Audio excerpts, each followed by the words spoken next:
Hi, this is Mike from Mike's Unboxing Reviews and How To, and on today's video we'll be taking a look at MSI's premium gaming keyboard. This is the Vigor GK50 Low Profile. Keep watching to find out more.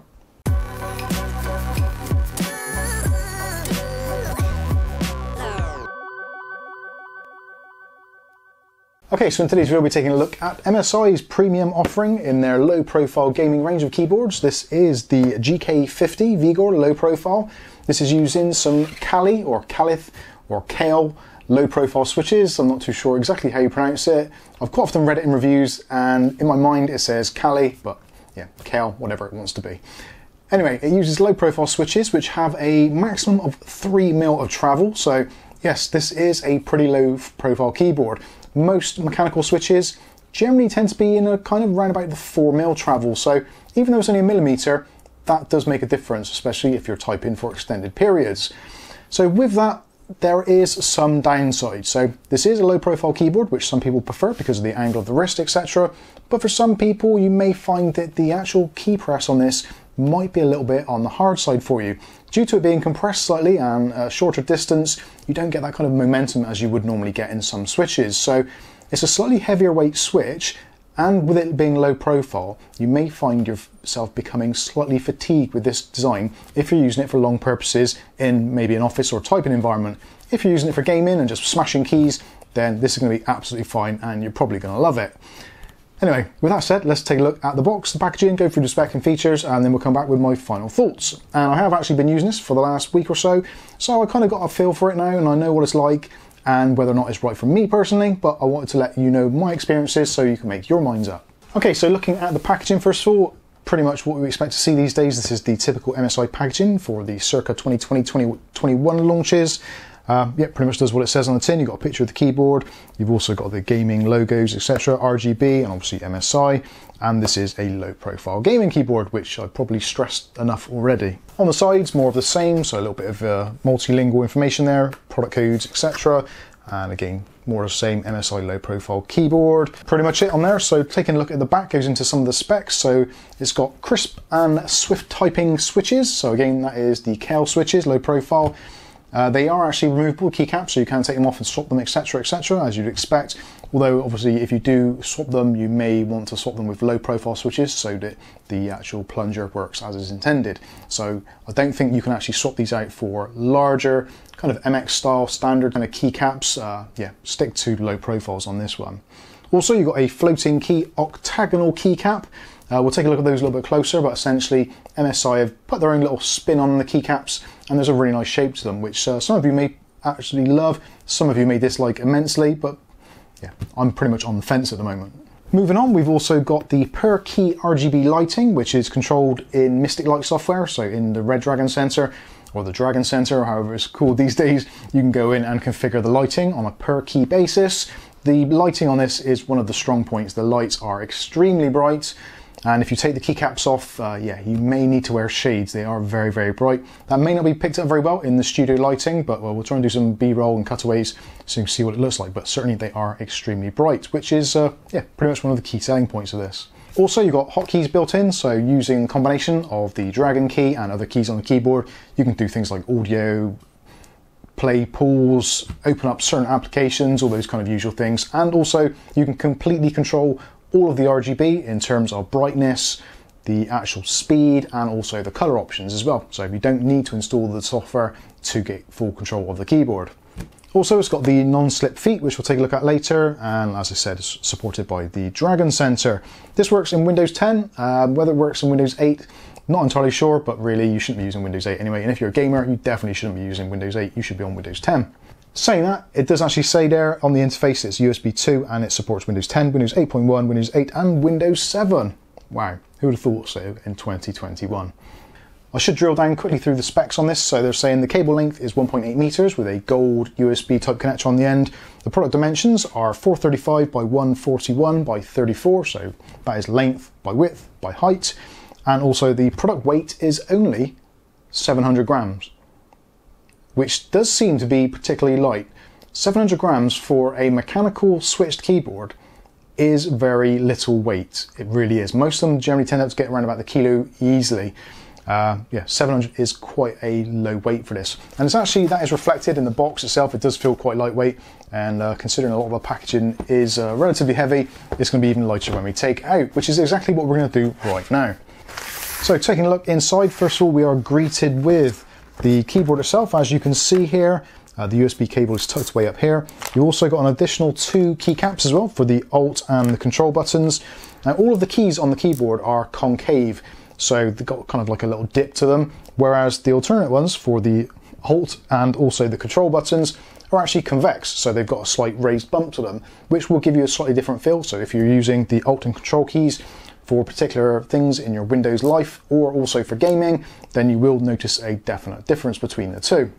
Also as well, there is an included keycap puller, which is designed to make it easier to remove the keycaps should you need to, for cleaning purposes, or just because you want to get in and take them off and replace them with something else. So yeah, cool that that's included. Next up, we've got the keyboard itself, as you can see, and also there is a manual in there which tells you about all the keys, what all the functions do, etc, etc, and that is fully multilingual for EU countries. So let's take a closer look at the keyboard itself, and as you can see, it is a relatively compact design. It is very lightweight. It's actually surprisingly lightweight. Just holding it in my hands here, it does feel very lightweight, which in some ways is a benefit, because if you're using it maybe on your lap or whatever, then it's going to be great because it's not going to be tiresome.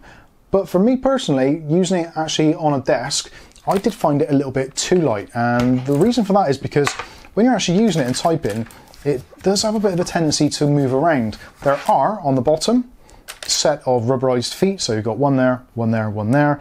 Also you've got a large one there, there, and if you decide to go with the flip out, so that increases the rake of the keyboard a little bit, there isn't actually any on there.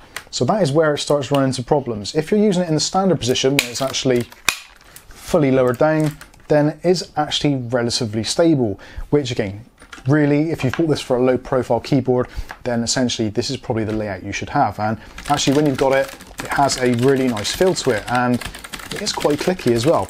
But the problem arises if you do like a slightly raised rake to the keyboard and you flip out those legs, because there's no rubber on it, you've only got a grip on the very front. So unless you're actually putting some pressure on the front bar, it has a little bit of a tendency to skate around a little bit, which really for a keyboard which costs as much as this, and that's something we haven't actually touched on yet. The cost of this keyboard in the UK at the moment, around about the £70 mark. It has come down a little bit when it's first released, I think about 18 months ago. It was in the region of about £89, so it has come down a bit. I have seen it slightly more and slightly less, depending where you shop. I actually picked this up from amazon.co.uk, which again, put some affiliated links in there, so if you want to check it out, you can do. So certainly, yeah, do look out for a deal on this one. And also be very careful when you're making a purchase. There are 2 versions of the GK50. There's the GK50 Low Profile, which is this particular one, using the Kailh switches and is a low profile design. But there's also the GK50 Elite, which uses a more standard design and is actually using high profile or regular keycaps. So anyway, back on to my, my mooning. So there are a few things about this keyboard that I dislike. One of which is being the daft idea of not having rubbers on there, which for me, when you're paying this kind of money, you kind of expect to see that. It's kind of a bit of a no-brainer. Why they didn't do that, I don't know. Maybe it's because it's actually difficult to get a rubber to fit on there. Yeah, that's not my problem, that's MSI's problem. But having said that, if you're using it in the lower position, as really I guess it's intended as a low profile, yeah, the movement is severely limited, works really well. The one thing I don't like is the way that the keycaps are. So the keycaps are very close together, which you can probably see from some of the B-roll you've possibly seen already. But there doesn't seem to be a very large gap between the keys, which for some people may be absolutely fine, and you can actually skate your fingers over the surface very easily. Your fingers don't get stopped, so for quick type-in speeds, if you're one of those that kind of skips around, then it's going to be absolutely fine. For me personally, I don't like it. Having slightly larger fingers, or sausages, as James Miscellaneous refers to them, I do find it very difficult on this keyboard. I would have much preferred to see a slightly larger or more spaced out design. But again, obviously, that is primarily my fault for buying a compact, low profile keyboard when, yeah, I'm having sausage-like digits. But for those of you that are having slightly more slender digits and don't mind that, then I think you'll be absolutely fine. I do like the keycap design. The keycaps themselves come off relatively easily. You can use the puller or just be lazy and just pull them off like I just did. And they've got a really, really nice design to them, sort of like a hexagonal shape. and with like chamfered sides on them. So the design of the keycaps are actually really nice. They are extremely low profile and they are double shot as well. So they're not going to show signs of use very much. There is a kind of satin finish to them. They do say in the kind of the blurb for these that they're a matte finish, but I would say they're more of a satin matte rather than a pure satin. So they are going to pick up a few fingerprints and grease marks, that kind of stuff, but certainly totally adequate and they do the job as intended. My only criticism for me personally is I would prefer to see them slightly further apart, but it is what it is. Some of the other plus sides of this, obviously the lighting itself is super bright, which we'll see in a minute when we plug it all in, but actually the amount of function keys that they've actually got mapped out as well is really, really good, and the integration with the Dragon software is excellent as well. So you've got options on there, so the F1 key, for example, you can use that to bring up Afterburner. So if you're maybe an overclocker or tweaking your graphics card, or maybe you just want to overclock your graphics card for a few moments while you're playing a game, then you can use that to bring up that, which is really good. The escape key doubles up as a reset key, so you can press that with the Dragon key and press escape, and then that resets the keyboard to all its default states, so for lighting, etc, etc, so that's pretty cool. You've also got the Dragon key and the Windows key, which then turns it into gaming mode, so it disables the Windows key. So if you're using the Control and Alt buttons in games and you don't want to accidentally press the Windows key, then it will lock that out. Also, when it's in Windows lockout mode, there is a G mode light which comes up on the top here, which is excellent. Also, you've got a number lock and a shift lock or caps lock light as well comes on. And a really nice feature of this, which you'll probably again see from some of the B-roll, is when you actually enable the number lock or the caps lock or the gaming, the actual LED, rather than being like your standard kind of either a white LED or a red LED or blue or whatever it is, it's actually matching RGB. So whatever color you've got the keyboard set to, these have per key lighting as well. So they will actually match with the rest of the design. So you don't have like a glaring white LED in the middle of your beautiful pink keyboard. You get the general idea. Anyway, other function keys we've got, so along from F9 to F12, we've got rewind, play and pause. We've also got stop and fast forward. Print screen doubles up as a mute button. Scroll lock doubles up as a volume down button. And pause doubles up as a plus volume button. So that's really cool. Then moving down to this section here, this is all your lighting. So you've got your LED type, your LED speed, different styles, types, etc., colors. And it's the same with the arrow key, so they double up as your color forward and back, and also for your brightness up and down. So all that works really well.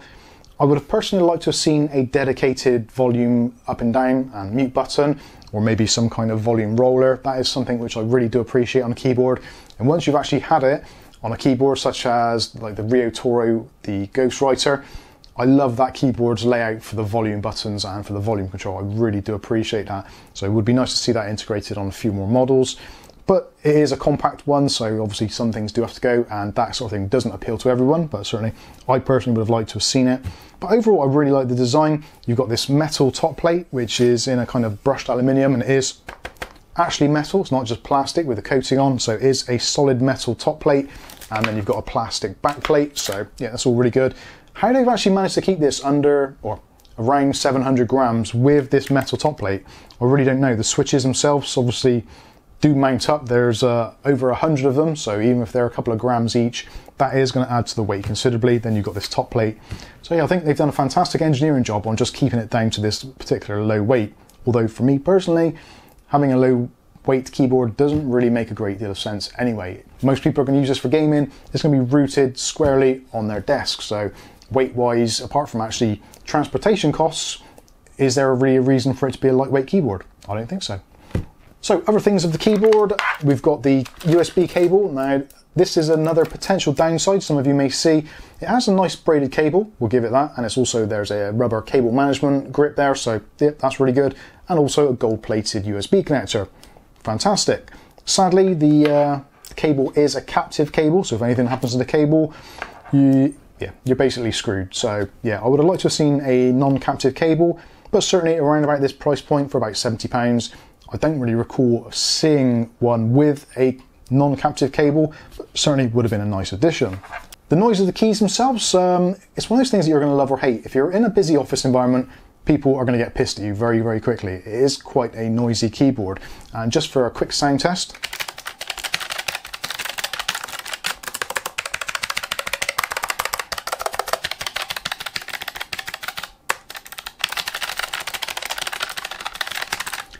it's quite a noisy keyboard. There is a little bit of reverb as well.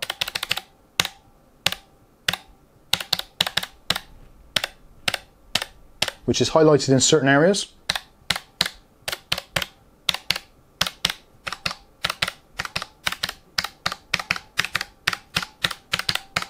So around the kind of QWERTY area, that tends to be where there's most noise coming through.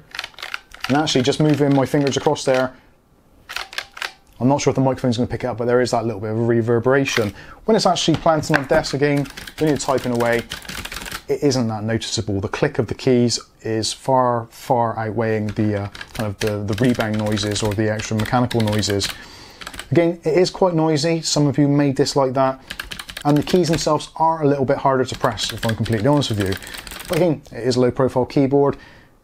If you're going to be using this a long time, you will get fatigued by it. And actually, I have personally, and this is why I'm probably going to be sending this back and going for the GK50 Elite, just to see what the differences are. Although, I did find myself after a while getting quite used to this, and my typing speed did speed up a little bit. After at first it kind of slowed down, like trying to get used to a low profile keyboard. It is quite an unusual thing to get used to. But all the keys do appear to be kind of in the normal places. I do prefer personally a fuller sized keyboard rather than a compact one in terms of like 10 key list, that kind of thing. So I do like to have the extra number keys, all that kind of stuff. That for me works out really well. Anyway, I'm blathering on way too much. Let's get this plugged in so you can see what the lighting is like. So there we go, we've got the keyboard running off the PC behind me, which is running a full pretty much MSI setup. So B550 gaming board, GM11 mouse, all that kind of stuff. If you're looking at a combo mouse to go with this, if you're looking at this and thinking, yeah, I actually really like that, and you want a combo mouse to it, the GM50, really good option. If you haven't quite got the coin for that, then the GM11 works really well with it, and I've got the GM11 on the desk there at the moment, and the GM30 is one I have been using with this. But I think the actual lighting itself, again, under this kind of studio lighting, it is difficult to tell, but the actual RGBs are pretty darn bright, and they do look really nice as well. And again, you can change all the color setups on the keyboard itself, so you can just press the dragon button, and you can go through and change different styles. So you've got all the kind of usual stuff that you expect to see, various types of lighting styles like the radar and all that kind of stuff. And obviously you've got the obligatory unicorn puke as well. But again, the lights are really bright. I did find myself actually, whilst replying to comments on YouTube, I'm there typing away, and actually it was a little bit too bright for me. So I was kind of, every now and then I was having to go on the dragon button and press the down button and reduce the lighting. You can turn it off entirely if you want to, and obviously raise it back up, but on full brightness, when you're actually using it in a normal environment without studio lights, it does seem very, very bright. But again, you can change it if you wanted to. So yeah, pretty decent overall. The lighting style is excellent. If you're into RGB, then you're definitely going to love this. The actual legend on the keys itself, very, very usable. I do approve of their legend on the keys. Very clean, very crisp, very easy to use, and does have that kind of MSI style kind of font to it as well, I think. So yeah, for some people it's going to really tie in with their whole ethos. It's a really difficult one, this. For £75, give or take, at the moment here in the UK, I think it does offer fantastic value for money. The caveats are the kind of like the pros and the cons. So the pros, obviously, you've got looks. The shape of the keyboard is extremely stylish. I don't think you can really deny that. The lightweight nature of it, whether that's a pro or a con, I don't know. If you're maybe putting this in your travel bag and you're going out to a friend's for gaming sessions, then I guess that would help slightly, and maybe you can stick in another can of Red Bull or something in your bag and not feel the difference. The changeable keys, obviously, that is a slight benefit as well if you want to change for a different style of key. But I think some of the cons kind of outweigh it. So for me, it's a little bit on the loud side, especially when you're using it in a slightly more quiet environment. The captive cable is kind of not really an issue, but it would have been nice to have seen. There isn't any water resistance to this. So if you're one of those people that is sitting there with your can of Red Bull at the desk, or your cup of tea, your cup of coffee, your beer, whatever, you don't want to be spilling it on this, because the switches are pretty much an open design. So it is going to get water in there quite easily, which yeah, will dramatically reduce the effectiveness of your warranty. Anyway, so price-wise, I suppose you could say that's slightly negative against it. Although if you're looking at keyboards and you want them to tie in with an ecosystem, such as your Corsairs, your MSIs, your Asus, your Gigabytes, etc., realistically, around about £75 for a mechanical keyboard is actually on the slightly cheaper side. Very few of the actual motherboard manufacturers will produce a keyboard of this quality at this price. So definitely do take that into consideration for tie-ins, that kind of thing. For new build, if you're trying to tie things together, then MSI really do have you covered as far as that concerned. Again, the GM11 mouse or maybe the GM30, along with this keyboard, you can get a pretty decent full setup for less than £100, which if you're going down the Corsair route and you're looking at mechanical, then yeah, think again. And the same with Asus, not a chance in hell, my friend. So that pretty much is, oh, one other thing I forgot, no wrist rest. Not a deal breaker for some. Again, it is low profile, so whether or not you need a rest, they do sell one separately on the MSI store, so you could always purchase one separately, but would have been nice to have seen it included in the box with it. Again, I guess they're trying to fit it into a price point. I think for £75, it's not one of those things where I would rip someone's arm off for it, but certainly I would take a look and try it for yourselves. If you like the low profile keyboard and you like that kind of lower rake to the keyboard, then yeah, this is definitely going to be for you. If you prefer a full-size gaming keyboard when you've got slightly larger hands and fingers and you like a little bit of space in between your keys, then I think you may suffer with this a little bit. But certainly, that is the beauty of Amazon. Order it, try it. If it doesn't work for you, ship it on back. And then try another one, as is often the case here at Mike's Unboxing. So anyway, this has been the MSI GK50 Low Profile Keyboard. I've been Mike, this is Mike's Unboxing Reviews and How To. And hopefully, we'll see you in the next keyboard review. Thanks for watching.